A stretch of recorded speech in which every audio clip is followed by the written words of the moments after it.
கர்த்தராகிய இயேசு கிறிஸ்து நாமத்திலே வாழ்த்துகிறேன். இந்த நாளில் நம்ம பார்க்கக்கூடிய காரியம், கடல்களிலே கப்பல் மூலமாக சென்று வணிகம் செய்கிறார்கள். எத்தனையோ காரியங்கள் கடல்கள் மத்தியிலே நடந்து கொண்டிருக்கிறது உலகத்தில்.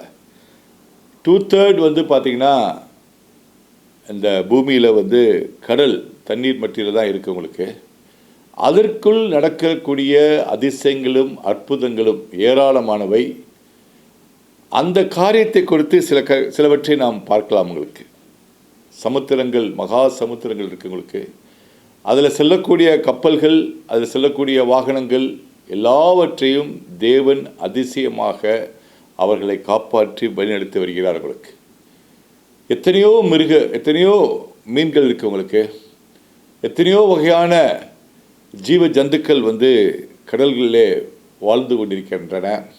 அதன் மத்தியிலே நாம் பிரயாணம் செய்து கொண்டிருக்கிறோம். பலவிதமான காற்றுகளும் கடல் கொந்தளிப்புகளும் அப்பொழுது நடந்து கொண்டு தான் இருக்கிறது. அதன் மத்தியிலே மனிதனாகிய நாம் அதில் சென்று வரும்பொழுது கர்த்தர் நம்மை அதன் மத்தியில், அந்த சூறாவளி காற்றுகளும் பெருங்காற்றுகளும் மத்தியிலே கடல்களை அதை அடக்கி, அவர் வார்த்தையினால் உண்டாக்கப்பட்ட அந்த கடல்கள் அவருடைய வார்த்தைக்கு கீழ்ப்படிவைகளாக இருக்கிறது உங்களுக்கு. ஏன்னா அவர் உருவாக்கின கடல்கள். அப்போ கண்டிப்பாக அவர் சொல்லக்கூடிய கட்டளைகளை கேட்கக்கூடிய காரியங்கள் நாம் ஏராளமான விஷயங்களை நாம் வேதாகமத்தில் பார்க்குறோம். முதலாவது சங்கீதம் 107 அதிகாரம் 22 வசனத்தை படிக்கிறேன். கப்பல் ஏறி கடல் யாத்திரை பண்ணி திரளான தண்ணீர்களிலே தொழில் செய்கிறார்களே. பாருங்கள், இது நடக்கக்கூடிய ஒரு காரியம். நிறையா குட்ஸ் பார்த்திங்கன்னா எதில் போகுது?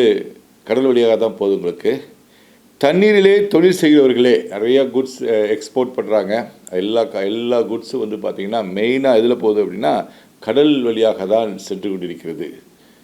அப்போ அவங்களுக்கு தொழில் செய்கிறார்களே, அவர்கள் கர்த்தருடைய கிரியைகளையும் ஆழத்தில் அவருடைய அதிசயங்களையும் காண்கிறார்கள். அப்போ அதில் செல்லக்கூடியவர்கள் கர்த்தருடைய கிரியை, அவர் எப்படி அதை உண்டாக்கியிருக்கிறார், அந்த பூமி எப்படி உண்டாக்கப்பட்டது, அதில் கடல்கள் எப்படி அதோட ரோல்ஸ் என்ன, அதை என்ன செய்யுது அப்படின்னு சொல்லி அந்த கிரியை, கர்த்தருடைய கிரியை நாம் பார்க்க வேண்டுமென்றால் இந்த கடலில் போய், கடல்களுக்கு முன்பாக கடலில் நாம் செல்லும் பொழுது, அதை பார்க்கும் பொழுது அது அதிசயமான ஒரு கிரியை. காட்ஸ் கிரியேஷன்ஸில் அற்புதம். சுற்றி தண்ணி இருக்கக்கூடிய ஒரு சூழ்நிலை. அதில் கப்பல்கள் மிதந்து சென்று கொண்டிருக்கிறது. அதில் வணிகம் செய்வதற்காக மக்கள் அதை யூஸ் பண்ணுறாங்க. டூரிஸ்டாக யூஸ் பண்ணுறாங்க உங்களுக்கு. டிரான்ஸ்போர்ட்டுக்காக அதை யூஸ் பண்ணுறாங்க உங்களுக்கு. அந்த கிரியை பார்க்கும் பொழுது, அந்த ஆழத்திலே நாம் செல்லும் பொழுது அந்த கிரியை அதிசயமாகவும் அற்புதமாகவும் இருக்குது. காட்ஸ் கிரியேஷன், அந்த ஒண்டர்ஸ், இப்பேற்பட்ட காரியங்களை தேவன் படைத்திருக்கிறார். அதற்குள்ளே எத்தனையோ காரியங்கள், ஜீவ மீன்கள் வாழ்ந்து கொண்டிருக்கின்றன. அது ஒரு பெரிய யோசித்து பார்த்தா நம்ம கண்களுக்கு எட்டாததான ஒரு காரியம் அங்கே நடந்து கொண்டிருக்கிறது. அதான் போட்டிருக்கு, அவர்கள் கர்த்தருடைய கிரியைகளையும் ஆழத்திலே அவருடைய அதிசயங்களும் காண்கிறார்கள். ஆழத்திலே நடக்கக்கூடிய அதிசயங்கள். அப்போ ஒரு பெரிய மலையே தனிக்கீழே இருக்குது அப்படின்னு சொல்கிறாங்க உங்களுக்கு. இங்கே இருக்கிறது ஹையஸ்ட் மவுண்டன்ஸ் மாதிரி. Mountains it is below the C, அந்த அளவுக்கு இருக்குது. அவருடைய அதிசயங்களை காண்கிறார்கள். அதுதான் ஒரு அதிசயம். அப்போ நம்ம ஒரு கடல் யாத்திரை செல்கிறோம், கடலில் நம்ம போகிறோம் அப்படின்னா நடக்கக்கூடிய அந்த காரியங்கள், ஹவு காட் ஹஸ் கிரியேட்டட், எவ்வளோ அருமையாக அதை கர்த்தர் படைச்சிருக்கிறாரு அப்படின்னு இந்த பிரம்மாண்டத்தை நாம் பார்க்கலாம். அவருடைய கிரியை, ஹவு ஹஸ் கிரியேட்டட். நம்ம அவரை நேசிப்பதற்கு இப்பேற்பட்ட கடவுள் நம்மோடு இடைபடுகிறார், நம்மேல் அன்பு வைத்திருக்கிறார். இதை உருவாக்கின தேவன். அதை கம்பேர் பண்ணும்போது பார்த்திங்கன்னா மனிதன் அவர் கண்களுக்கு முன்பாக எம்மாத்திரம். ஆனால் கர்த்தர் அப்படி நம்மளை விட்டுவிடல. நம்மளை பார்த்திங்கன்னா நம் மேல் அன்பு வைத்து நம்ம மேல் கரிசனையாக இருக்கக்கூடிய தேவனாக இருக்கிறார். அவர் கட்டளைய பெருங்காற்று எழும்பி அதன் அலைகளை கொந்தளிக்க பண்ணும். அவர் கட்டளையிட்டானா பெருங்காற்று எழும்பி அலைகளை கொந்தளிக்க பண்ணும். அவர் அவர் அவரோட கமாண்டில் தான் இருக்குது. அப்போ எந்த கண்ட்ரோலில் அந்த சீஸ்லாம் இருக்குதுன்னு பார்த்தீங்கன்னா, கடல்லாம் இருக்குதுன்னு பார்த்தீங்கன்னா, it is the control of God. அவர் சொல்ல அவருடைய வார்த்தையின் மூலமாக அந்த வார்த்தைக்கு அதுவும் அடிபணியும். அந்த வார்த்தை அவர் எதை சொல்கிறாரோ அது வெறுமையாய் திரும்பாமல் அனுப்பின காரியமாய் வாய்க்கும் என்று ஐசாயால போடப்பட்டது போல, அவர் காற்றையும் கடலையும் அதட்டினார். அது அப்படியே காமாச்சுன்னு சொல்லி நம்ம புதிய ஏற்பாட்டில் இயேசு பிரயாணப்பட்டு வரும்போது நம்ம நிறையா பார்க்குறவங்களுக்கு, பேதுரு தண்ணி மேல் நடக்கிறாருங்களுக்கு, அதிசயம் அற்புதமான ஒரு காரியம் உங்களுக்கு. காற்றுகள் கொந்தளிப்பு கடல்களை அதட்டி அதை பார்த்திங்கன்னா ஒரு சமாதானத்துக்கும் அமைதிக்கும் கொண்டுகிற தேவனாக இருக்கிறார். அதே போல் நம்ம வாழ்க்கையில் எப்பேற்பட்ட சூழ்நிலையாக இருந்தாலும் சரி, கொந்தளிப்புகள் இருந்தாலும் சரி, அதை நம்ம கண்ட்ரோலில் இல்லை. ஏன்னா காற்று அடிக்கிறதை நாம் ஒன்றும் செய்ய முடியாது, கண்ட்ரோல் பண்ண முடியாது, அவுட் ஆஃப் கண்ட்ரோல், ஹியூமன் கண்ட்ரோல்லேருந்து அவுட். அது தேவன் நினைத்தால் மாத்திரம்தான் அதை நிப்பாட்ட முடியும். நம்மளுக்கு அதுக்கு எந்த விதமான இது கொடுக்கப்படலை. அப்போ நம்ம அண்டர்கோ பண்ணி தான் ஆகணும். அப்போ ஆனால் தேவன் கட்டளையிட்டார் அப்படின்னா அந்த அமைதி நிலவும். நம்முடைய வாழ்க்கையில் கொந்தளிப்புகள், கடன் பிரச்சனைகள், வியாதிகள், சொந்தக்காரர் மத்தியிலே உள்ள பிரச்சனைகள், எப்பேற்பட்ட கொந்தளிப்புகள் இருந்தாலும் தேவனுடைய வார்த்தைக்கு அது அடிபடியும். உங்களுக்கு நீங்கள் நோய்வாய்ப்பட்டிருந்தீங்கன்னா குணம் அவருடைய வார்த்தையை அனுப்பி சுகமாக்குகிற தேவன் என்று நாம் படிக்கிறோம்.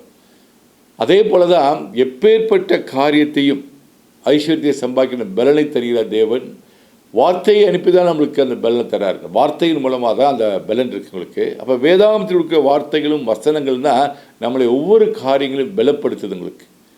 அதே மாதிரி வார்த்தையின் மூலமாக தான் இந்த கடல்களை கட்டளையிட்டு அவர் அதை கொந்தளிக்க பண்ண முடியும், கொந்தளிக்க பண்ணாமலும் இருக்க முடியும், அவரால் அமைதி கொண்டு வர முடியும். அப்பேற்பட்ட தேவன் தான் நம்முடைய தேவன். அதில் 28ஆம் வசனம் சொல்கிறேன், அப்பொழுது நாங்கள் ஆபத்திலே அவர்களை நோக்கி கர்த்தரை நோக்கி கூப்பிடுகிறார்கள், அவர்கள் இக்கட்டுகளுக்கு அவர்கள் நீங்களாக்கி விடுவிக்கிறார். ஆபத்து காலத்தில் அவர்கள் கர்த்தரை நோக்கி கூப்பிடுறார்கள். ஒருவேளை இந்த மிட்ஸ் ஆஃப் த சீ ஏதாட்டும் ஒரு டிஸ்ட்ரக்ஷன்ஸ் வருது அப்படின்னா அந்த நேரத்தில் கர்த்தரை நோக்கி கூப்பிடுகிறார்கள், அவர்களை நீங்களாக்கி விடுவிக்கிறார். அவர் மட்டும்தான் செய்ய முடியும். No human can help you out. விடுவிக்க முடியாது, தேவனால் மாத்திரம்தான் விடுவிக்க முடியும். அதான் போட்டிருக்கு, அப்பொழுது தாங்கள் ஆபத்திலே அவர்கள் கர்த்தரை நோக்கி கூப்பிடுறார்கள். கர்த்தரை நோக்கி கூப்பிட்டு தான் அதில் விடுதலை பெற முடியும், அமைதி பெற முடியும், அதிலிருந்து விடுவிக்கப்பட முடியும். உங்களுக்கு கொந்தளிப்பை அமர்த்துகிறார், அதன் அலைகள் அடங்குகின்றது. அப்போ கொந்தளிப்பை அடக்குகின்ற தேவன் வாழ்க்கையில் உள்ள கொந்தளிப்புகளை அமர்த்துகிற தேவனாக இருக்கிறார். அதன் அலைகள் அடங்குகின்றது. அலைகளும் அவர் சொன்னபடி தான், எல்லையை தாண்டாதன்னா அது எல்லையை தாண்டாது. அவர் சொன்னார்னா அது அடங்கிடும். அதுதான் நம்முடைய தேவன். அப்பேற்பட்ட தேவன் தான் நமக்குள்ளே வாசம் செய்கிறார்.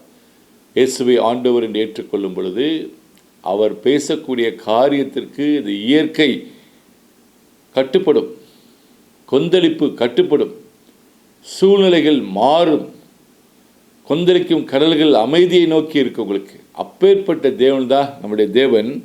அமைதல் உண்டாத நிமித்தம் அவர்கள் சந்தோஷப்படுகிறார்கள், தாங்கள் நாடின துறைமுகத்தில் அவர்களை கொண்டு சேர்க்கிறார். பாருங்கள், ஒரு டெஸ்டினேஷன்ஸோட துறைமுகத்துக்கு போகணும்னு சொல்லி நம்ம யோசிக்கிறோம். தாங்கள் தாண்டின துறைமுகத்தில் அவர்களை கொண்டு சேர்க்கிறார். எதுக்கு போய் நம்ம சேரணுமோ அதை கொண்டு சேர்க்கிறது யாருன்னா தேவாதி தேவன் தான். நம்ம நினச்சிக்கிட்டு இருக்கோம், நம்முடைய பிரயாசம், நம்ம போயிட்டு வரோம், அவர் தான் நம்ம எந்த துறைமுகத்துக்கு போகணும், எங்கே போய் சேரணும்ன்றதை அவர் தான் கொண்டு சேர்க்கிறார். பல இன்னல்கள் மத்தியிலும் நம்மளை வாழ்க்கையில் ஒருவேளை நாம் ஒரு வாழ்க்கையில் கடந்து சில காரியங்களை கடந்து சென்று கொண்டிருக்கலாம். எங்கே செல்ல வேண்டும், நம்ம தொழிலை எந்த அளவுக்கு கொண்டு போகணும், நம்ம படிப்பு எந்த அளவுக்கு கொண்டு போகணும், நம்முடைய வாழ்க்கையை அவர் தான் அந்த இடத்துல கொண்டு போய், அந்த துறைமுகத்தில் எப்படி கப்பல்கள் கொண்டு போய் நிற்பாட்டப்படுதோ அதே போல் நம்முடைய வாழ்க்கை பயணத்திலையும் நாம் எந்த லெவலுக்கு நம்ம போகணுன்றதை ஹீ டிசைட்ஸ். அவர் அந்த இடத்துல கொண்டு போய் நிப்பாட்டக்கூடிய தேவனாக இருக்கிறார். உயர்வு, அந்த உயர்வின் மத்தியில் வரக்கூடிய இன்னல்கள் எல்லாவற்றையும், அந்த கொந்தளிப்பை கர்த்தர் உங்களுக்கு அவருடைய வார்த்தையின் மூலமாக கட்டளையிட்டு சமாதானத்துக்கு எதுவாக கொண்டு போய் அந்த துறைமுகத்தில் விடுகிற தேவனாக இருக்கிறார். He fits us destinations. நீ எங்கே போகணுன்ற டெஸ்டினேஷனை அவர் வந்து டிசைட் பண்ணுறாரு. அதுதான் நம்முடைய தேவனாய் கர்த்தர். அவர் கர்த்தரை அவருடைய கிருபை நிமித்தம் மனுபுத்திற்கு அவர் செய்கிற அதிசயங்கள் நிமித்தம் துதித்து. அப்போ நம்ம என்ன செய்யணும் பார்த்தீங்கன்னா, அவர்கள் கர்த்தரை அவருடைய கிருபை நிமித்தம், கிருபையின் மூலமாக கிடைத்த ஒரு காரியம். கப்பலிலே கடல்களே செல்லக்கூடியவர்கள் அவர்கள் நீதிமான்களா இல்லையா, அவர்கள் பாவமற்றவர்களா, எதுவுமே தெரியாது. ஆனால் அவர்கள் உலகத்தில் யாருமே வந்து நீதிமான் கிடையாது உங்களுக்கு. அப்போ நாம் எப்படி காப்பாற்றப்படுகிறோம்னு பார்த்தீங்கன்னா, தேவனுடைய கிருபையின் மத்தியிலே, கிருபையின் மூலமாக தான். நாம் செஞ்ச காரியங்களுக்காக நாம் வந்து காப்பாற்றப்படலை. எதை வைத்து காப்பாற்றப்படுகிறோம்னு பார்த்தீங்கன்னா, அந்த கிருபை தேவன் நமக்கு கொடுத்தது. நமக்கு we don't deserve that. அந்த கிருபை நமக்கு கொடுக்கப்பட்டிருக்கு. தேவனுடைய பிள்ளையாக மாற்றப்பட்டிருக்கிறோம். நாம் செய்த தவறுகள் எல்லாம், நம்ம செய்த தப்பிதங்கள் எல்லாவற்றையும் அவர் மன்னித்து மறந்து, அவர் கிருபையின் மூலமாக அவர் சிலுவையிலே நமக்காக செய்து முடித்த அந்த இரத்தத்தை சிந்தி நம்மளை மீட்டெடுத்த அந்த கிருபை, அந்த கிருபையினால தான் நம்ம என்ன செய்யணும் பார்த்தீங்கன்னா, நமக்கு வந்து அந்த நல்ல ஒரு வாழ்க்கை கிடைக்குது. அந்த கிருபை தேவனுடைய கிருபை மூலமாக தான். அதுதான் அவருடைய அன்பு. உங்களுக்கு இவ்வளவு காரியங்களை படைத்த பிறகு நமக்கு அந்த பாதுகாவல் எப்படி இருக்குதுன்னு பார்த்தீங்கன்னா, நம்ம உயர்வு எதன் மூலமாக வருதுன்னு பார்த்தீங்கன்னா, நாம் செய்கிற காரியம் மத்தியில் கிடையாது. நாம் வந்து சில காரியங்களை தான் செய்ய முடியும். அதற்கு மேலே எல்லாம் தேவனுடைய கையில் தான் இருக்குது. அது எப்படி நமக்கு எப்படி வந்து சேருதுன்னு பார்த்தீங்கன்னா, அந்த கிருபை நிமித்தம் தான். நம்மளுடைய கிரியை கிடையாது, நம்மளுடைய ஆக்ஷன்ஸ் கிடையாது. It is by the grace of God. God's grace மூலமாக தான் நமக்கு கிடைக்குது. அவருடைய கிருபை நிமித்தமும் மனுபுத்திற்கு அவர் செய்கிற அதிசயங்கள் நிமித்தமும் துதித்து. அப்போ நம்ம என்ன செய்யணும் பார்த்தீங்கன்னா, நமக்கு செய்யக்கூடிய அதிசயங்கள் மத்தியில் நம்ம என்ன செய்யணும் பார்த்தீங்கன்னா, அவரை துதிக்கிறவர்களாக இருக்க வேண்டும். அவரை துதிக்கிறவர்களாக இருக்க வேண்டும். இவ்வளவு அதிசயங்களை செய்கிறாரே தேவன், எனக்கு உங்களுடைய கிருபையின் மூலமாக எனக்கு வந்து ஐ டோன்ட் டிசர்வ் தட். ஆனால் கர்த்தர் எனக்கு செய்கிறது தான் நம்ம வந்து இந்த இடத்துல பாராட்டக்கூடிய காரியமாக இருக்குது. இதே காரியத்தை ஒரு கீழ்ப்படியாமையினால யோனா வந்து செய்கிறாரு. யோனா செய்யக்கூடிய காரியம் அறிந்த காரியம்தான் கீழ்ப்படியாமை. தேவனுடைய வார்த்தைக்கு கீழ்ப்படியாமல் அவர் ஒரு டிரெக்ஷனில் போக சொல்கிறாரு, ஒரு ஊருக்கு போய் சத்தியத்தை சொல்கிறாரு. ஆனால் எதிர்ப்புறமாக பணத்தை செலவழித்து கப்பலில் ஏறி ஆப்போசிட் டிரெக்ஷனில் ட்ராவல் பண்ணுற ஒரு காரியம் நம்ம அனைத்தும் வரும் அறிந்த காரியம்தான் அவருக்கு யோனா. அதுதான் படிக்கிற யோனா 1ஆம் அதிகாரத்தில் படிக்கிறேன் 2ஆம் வசனம். நீ எழுந்து மகா நகரமாகிய நினைவேக்கு போய் அதற்கு விரோதமாக பிரசங்கி அவர்களுக்கு அக்கிரமம் என் சமூகத்தில் வந்து எட்டினது என்றால். கர்த்தர் வந்து பேசுகிறாரு யோனாட்ட, நினிவேக்கு போ அப்படின்னு சொல்லக்கூடிய ஒரு காரியம். அப்பொழுது யோனா கர்த்தருடைய சமூகத்திலிருந்து விலகி தர்ஷீஷுக்கு ஓடி போகும்படி எழுந்து யோப்பாவுக்கு போய் தர்ஷீஷுக்கு போகிற ஒரு கப்பலை கண்டு கூலி கொடுத்து தன் கர்த்தருடைய சமூகத்திலிருந்து விலகும்படி அவர்களோட தர்ஷீஷுக்கு போக கப்பல் ஏறினான். பாருங்க, ஒரு டிஸ்ஒபீடியன்ஸ். கர்த்தர் சொல்றதை கேட்காம ஒரு ஆப்போசிட் டிரெக்ஷனில் போய் கப்பல் ஏறி இருக்கக்கூடிய ஒரு சூழ்நிலை. கர்த்தர் சமுத்திரத்தில் பெருங்காற்றை வரவிட்டார். அதனால் கடலிலே கப்பல் உடையும் என்று நினைக்கத்தக்க பெரிய கொந்தளிப்பு உண்டாயிற்று. அப்போ அவர் வார்த்தை அவர் பேசினா போதும், பெரிய கொந்தளிப்பு இங்கே வந்து உண்டாகுது. காற்று மூலமாக கப்பலுக்கு வந்து பெரிய கொந்தளிப்பு உண்டாகக்கூடிய சேலை ஒரு காரியம். அப்பொழுது கப்பற்காரர் பயந்து அவனை தன் தேவனை நோக்கி வேண்டுதல் செய்து பாரத்தை லேசாக்கும்படி கப்பலில் இருந்த சரக்கு சமுத்திரத்தில் எரிந்து விட்டார்கள். யோனாவோ கப்பலின் கீழ்த்தட்டில் இறங்கி போய் படுத்துக்கொண்டு அயர்ந்த நித்திரையுமாக இருந்தான். இவ்வளவு ஒரு கமோஷன்ஸ் நடக்குது. ஆனால் யோனா வந்து பாருங்கள், அவங்கவுங்க தன்னுடைய திங்ஸ்லாம் தூக்கி கப்பலில் வெயிட்டை குறைக்கணுன்றதுக்காக தண்ணிக்குள்ளே தூக்கி போடக்கூடிய ஒரு காரியம். ஒரு மனிதனின் கீழ்ப்படியாமனால பாருங்கள் மற்றவர்களுக்கும் இடைஞ்சல், அவங்களுடைய திங்ஸ்லாம் தூக்கி தண்ணிக்குள்ளே போடக்கூடிய ஒரு சூழ்நிலை இங்கே உண்டாகுதுங்களுக்கு யோனாவை நிமித்தம். ஆனால் யோனா எதுக்கும் கவலைப்படலை. ஒரு தவறான காரியத்தை செய்துட்டு கர்த்தர் கீழ்ப்படியாமல் இருந்துட்டு ஆப்போசிட் டிரெக்ஷனில் போகிறது மாத்திரமில்ல, படுத்து அயர்ந்த நித்திரை பண்ணி கொண்டிருந்தார். அப்பேற்பட்ட கீழ்த்தட்டில் போய், கீழ்த்தட்டில் தான் ரொம்ப வந்து கப்பலோட அடி படுது, இந்த காற்று அடிக்குது அப்படின்னா சேதம் ரொம்ப தெரியுமா. ஆனால் அதையும் அவரை டிஸ்டர்ப் பண்ணல. ஹி வாஸ் ஃபாஸ்ட் அஸ்லீப், நித்திரை பண்ணி கொண்டிருக்கிறார். தப்பான ஒரு காரியத்தை முடிவெடுத்து அவர் நிமித்தமாக அங்கு உள்ள மக்கள் மற்றவர்களும் சிரமத்துக்கு உள்ளாகிறார்கள். ஆனால் அது எதைக்கும் கவலைப்படாமல் தூங்கக்கூடிய ஒரு சூழ்நிலை. அப்பொழுது மாலுமி அவனிடத்தில் வந்து, நீ நித்திரை பண்ணுகிறது என்ன?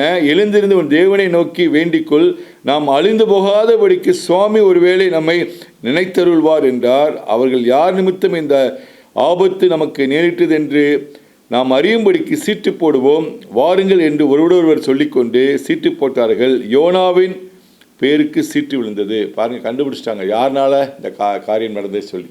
எல்லோரும் பாருங்கள், அப்பேற்பட்ட சூழ்நிலை. அவங்கவுங்க கடவுளை நீங்கள் கும்பிடுங்க அப்படின்னு மாலுமி கேப்டன் சொல்கிறாரு. அப்போ சீட்டு போட்டு பார்ப்போம், யார் இதற்கு காரணம்? இப்பேற்பட்ட ஒரு அழிவுக்கு காரணமாக இருக்கக்கூடிய நபர் யாருன்னு பார்த்தீங்கன்னா அது யோனா பேரில் சீட்டு விழுக்கிறதுக்கு. அப்பொழுது அவர்கள் அவரை நோக்கி, யார் நிமித்தம் இந்த ஆபத்து நமக்கு சொல்ல வேண்டும்? உன் தொழில் என்ன? நீ எங்கேருந்து வருகிறாய்? உன் தேசம் எது? நீ என்ன ஜாதியான் என்று கேட்டார்கள். அதற்கு அவன், நான் எபிரேயன், சமுத்திரத்தையும் பூமியும் உண்டாக்கின பரலோகத்தின் தேவன கர்த்தரிடத்தில் பயபக்தி உள்ளவன் என்றான். பாருங்க என்ன சொல்றான் பாருங்க. சமுத்திரத்தையும் பூமியும் உண்டாக்கின கர்த்தரின் தேவன கர்த்தரிடத்தில் பயபக்தி உள்ளவன். பயபக்தி உள்ளவனாக இருந்தால் என்ன செஞ்சுருக்கணும்? அவர் சொன்னபடி கேட்டிருக்கணும். சேர்க்கலை. ஆனால் அவர் சொல்கிறார், நான் பயபக்தி உள்ளவன், இந்த சமுத்திரத்தை உண்டாக்கினோட அப்போ வந்து பாருங்கள், பயபக்தி உள்ளவன், அவன் கர்த்தர் சமுத்திரத்தை விலகி ஓடிப்போகிறவன் என்று தங்களுக்கு அறிவித்ததினால் அந்த மனுஷன் மிகவும் பயந்து அவனை நோக்கி, நீ ஏன் இதை செய்தா என்றார்கள். பாருங்கள், நீ செய்த தவறு ஏன் செய்த அப்படின்னு கேட்கக்கூடிய ஒரு சூழ்நிலை.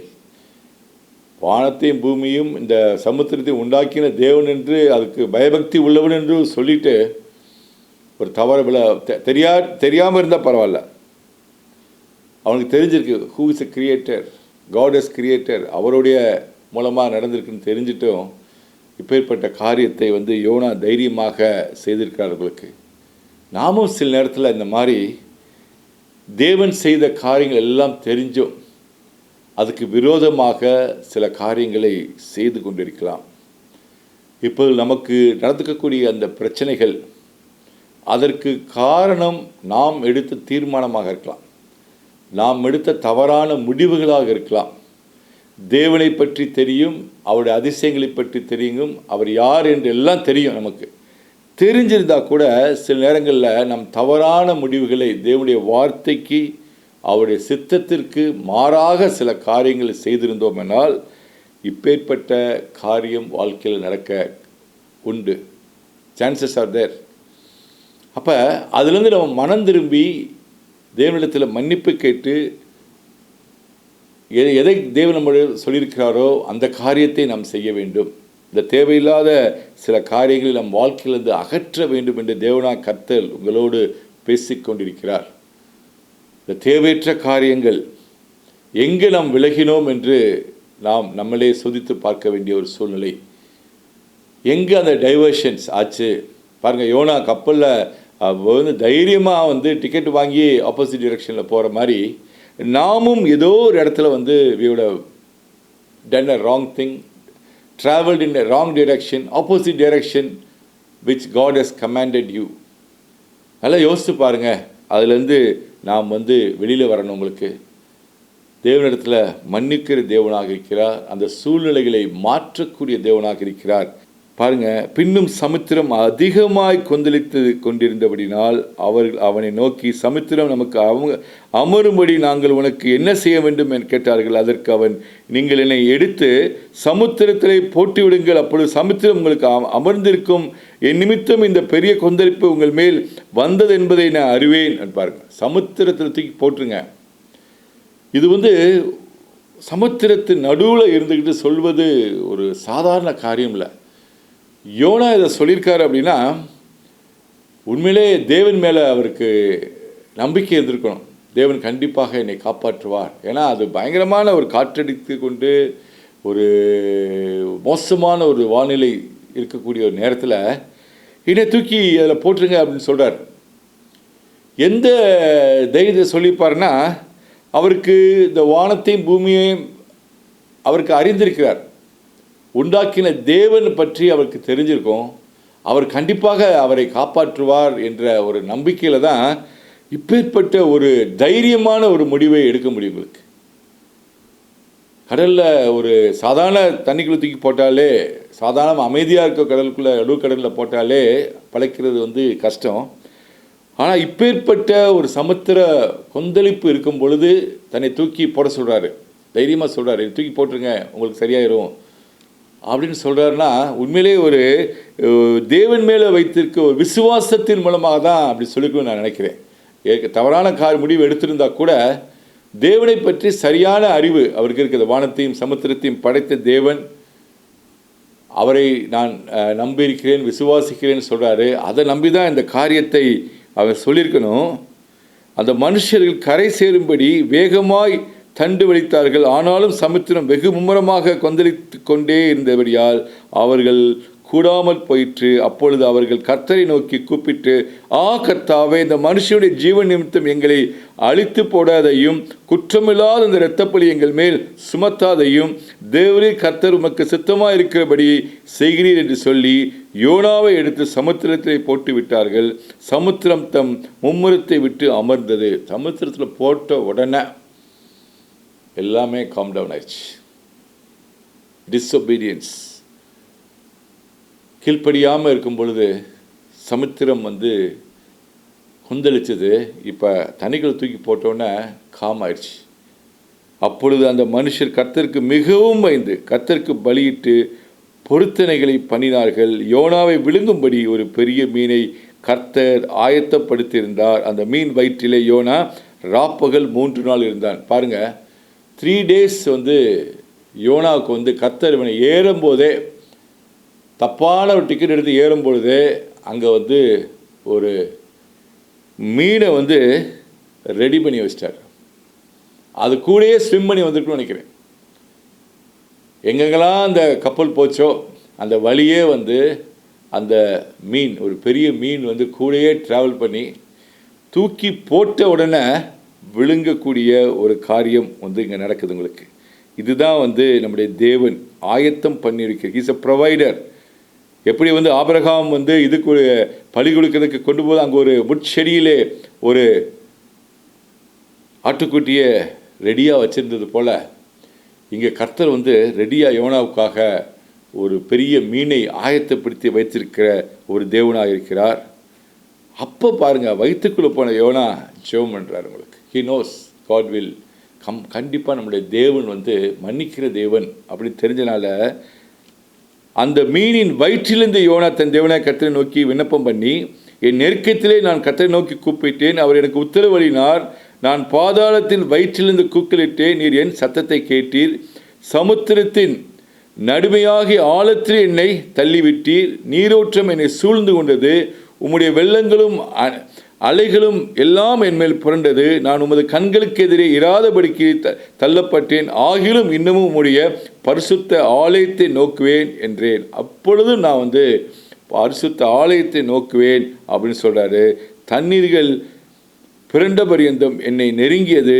ஆழி என்னை சூழ்ந்தது. கடற்பாசி என் தலையை சுற்றி கொண்டது. பர்வதங்களின் அடிவாரங்கள் பரியந்தும் இறங்கினேன். பூமியின் தாழ்பால்கள் என்றென்றைக்கும் என்னை அடக்கினதாக இருந்தது. ஆனாலும் என் தேவனாய் கர்த்தரே, நீர் என் பிராணனை அழிவுக்கு தப்புவித்தீர்னு சொல்கிறார். அதான் ஃபெய்த். அப்படி இருந்தாலும் இவ்வளவு சூழ்நிலை, கஷ்டமான சூழ்நிலை ஒருவேளை நீங்கள் கடந்து கொண்டிருக்கலாம். ஆனால் you will become out of the situation. ஆனாலும் என் பிராணனை அழிவுக்கு தப்புவித்தீர் என்று சொல்கிறார். இன்னும் வெளியிலே வரல, அதுக்கு முன்னாடியே சொல்கிறாரு, பிராணனை கண்டிப்பாக நீங்கள் தப்புவித்தீங்கன்ற நம்பிக்கையில் தப்புவித்தீர் என்று சொல்லப்படுது. உங்களுக்கு கர்த்தர் மீனுக்கு கட்டளையிட்டார், அது யோனாவை கரையிலே கக்கி விட்டது.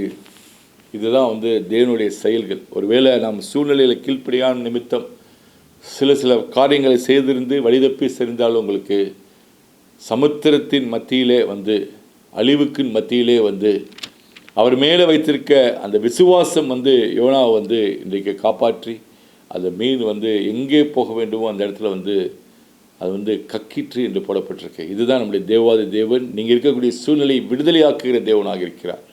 அவரை நோக்கி பாருங்கள். அவர் செய்கைகளை பற்றி பாராட்டி அவருக்காக துதிகளை ஏறிடுங்கள். அவர் யார் என்பதை அறிந்து, சத்தியத்தை அறிந்து அவர் நம்மளை விடுதலை ஆக்குவார் எல்லா சூழ்நிலை மத்தியிலும் விடுதலை ஆக்குவார் என்பதை நோக்கி பார்த்து நீங்கள் அவரிடம் ஜெபிக்கும் பொழுது நீங்கள் விடுதலை பெறுவீர்கள். ஜெபிப்போம். சோத்திரம். ஆண்டவரே, நல்லவரே, மனதிற்கும் உள்ளவரே, நீரே விடுதலையின் தேவனாக இருக்கிறீர். ஒருவேளை நாங்கள் கீழ்ப்படியாமையின் நிமித்தம் எங்களுக்கு வாழ்க்கையில் கடல் கொந்தளித்தது போல வாழ்க்கை சூழ்நிலை கொந்தளித்து கொண்டிருந்தால் நீரே தேவன் என அறிக்கிறீங்க கர்த்தாவே. உம்மிடத்தில் நாங்கள் சரணடைகிறோம், உம்மிடத்தில் ஒப்புடைக்கிறேன் கர்த்தாவே.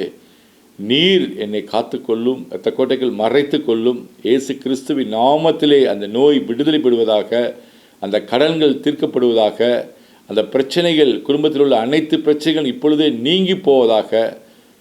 உம்மால் ஆகும் கர்த்தாவே. உண்மையை நோக்கி இருக்கிறோம். உம்முடைய வார்த்தையை அனுப்பி எல்லா சுகத்தையும், எல்லா கடன்களையும், எல்லா பிரச்சனைகளையும் நீக்குவதற்காக நன்றி என்று கஞ்சிமாரி கேட்கிறேன் பரமபிதாவே. ஆமேன், ஆமேன். நீங்கள் ஆசீர்வதிக்கப்பட்டவர்கள். ஆமேன்.